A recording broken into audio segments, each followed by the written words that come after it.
We'll guide you through how to connect TikTok to Facebook. If you find this useful, then consider subscribing and liking the video. Having TikTok connected and linked on your Facebook is a really great idea because when people go and see the other type of content you're making, you can link other socials as well, but in this video we're focusing on TikTok.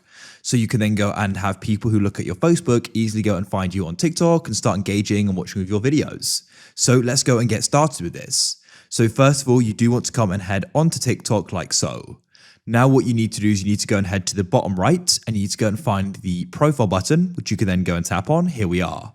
What you need to do is you need to go up to the top. You'll go and see your profile icon. Below that, you'll go and see your name. Mine's just GuideRealm. And then just below that, we'll go and say @ and that is your username. So for this to work, you need to go and have your TikTok username, okay? Not your name because the name anybody can have, but the username is unique identifier. So mine is GuideRealm-vids1. Now what you want to do is come and return to Facebook. What you want to do is go and head to the bottom right, and there you're going to go and find the menu button. In some cases, it'll be in the top right, and you can go and tap on it. This will then go and bring you to the menu page, and we need to go and get to our profile. You can then go and tap on that at the top here, like so. So here we are on our profile.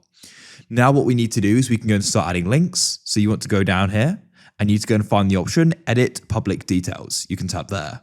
Now, there's loads of different things you can change, but we're going to go and scroll all the way down, and you want to go and find links. And then what you can do is go and press Add. Then at the bottom, it will go and say Add New Link. If you've got some existing ones, you can see them at the top here. And now you'll go and see the different platforms here. So what we need to do is go and select TikTok like so, and it'll go and load. And then you can go and tap username. And you want to go and type in your username. Then you can go and press Save. And as you can see, it's now been added and we've connected it. Make sure the links on your profile are set to public. You can change that in the top right there and you can come back to your profile and I'll go and refresh it and you'll go and see my TikTok there.